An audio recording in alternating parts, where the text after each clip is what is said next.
Let's start from the beginning. When I was a kid, I used to wonder what the stars really look like and what our planets really look like. And when started to study and until I discovered what's the thing that will help me or us to know what is really outside our planet that we see at night and who is the brilliant person who made it. And that is Galileo Galilei.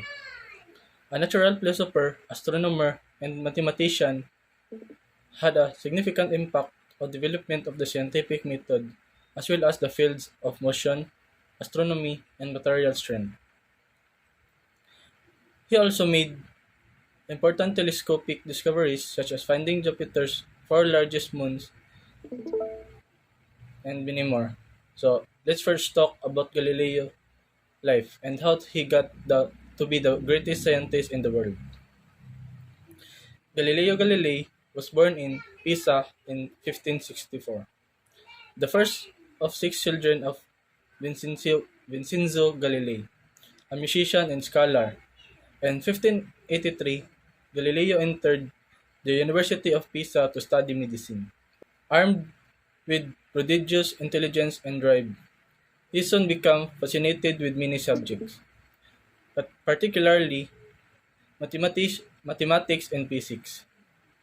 Galileo continued to study mathematics after leaving the university, supporting himself with minor teaching positions. During this time, he began his 2-decade study on object and motion and published the Little Balance, described the hydrostatic principles of weighing small quantities, which brought him some fame. His contract with the University of Pisa was not extended in 1592. Galileo found work teaching geometry, mechanics, and astronomy at the University of Padua very quickly. The timing of the appointment was fortunate because after his father passed away in 1591, Galileo was left in charge of raising his young brother.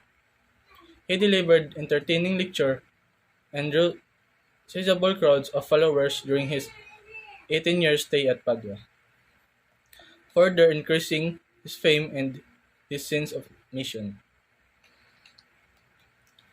Galileo met Marina Gamba, a Venetian lady around 1600, and she gave birth to three children for him outside of marriage, son Vincenzo, daughters Virginia and Livia.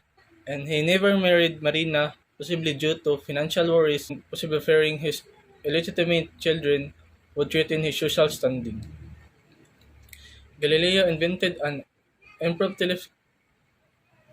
improved telescope that let him observe and describe the moon of Jupiter, the rings of Saturn, and the phases of Venus. Sunspot in the rugged lunar surface. His flair for self-promotion earned him powerful friends among Italy, ruling elite, and enemies among the Catholic Church leaders. And before that, after learning about a basic telescope made by Dutch glassmakers in July 1609, Galileo quickly created his own. He showed several Venetian businessmen how to use it in August, and they immediately saw its utility for navigating and detecting ships. Galileo received payment from the merchant for producing a few of them. Naturally, Galileo's telescope had some historical antecedents. In the late summer of 1608, a new invention was all the rage in Europe: the spyglass. These low-power telescopes were likely made by almost all advanced opticians, but the very first was credited to Hans Lippershey of Holland. This primitive telescope only magnified the view a few times over.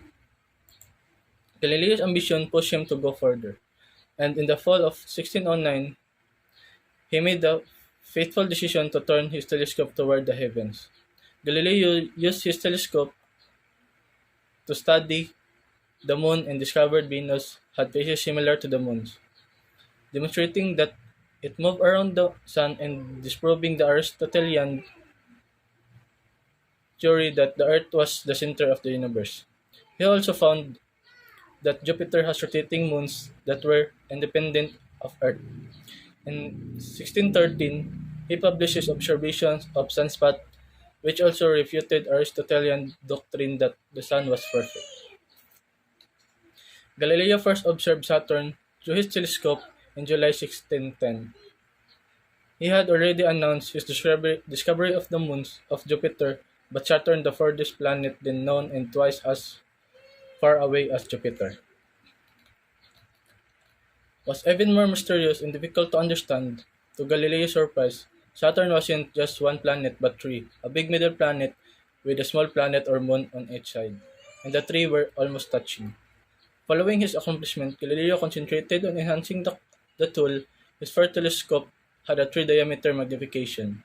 In other words, it gave the impression that objects were 3 times bigger than they really were.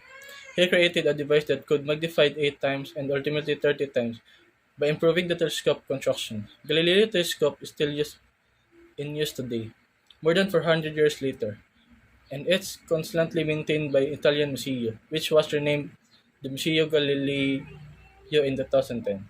Galileo telescope and observation he made with are included in displays at the museum. These unique and priceless tools are on exhibit, including the master's objective lens and the two remaining telescopes built by Galileo himself. Thank you to Galileo careful record keeping. Craftsmen around the world have created Galileo's telescope for museums, and replicas are now sold from amateurs and collectors as well. Despite the fact that astronomers now have telescopes of immense power at their disposal, many still prefer to go the DIY route just like Galileo. Thank you, that's all.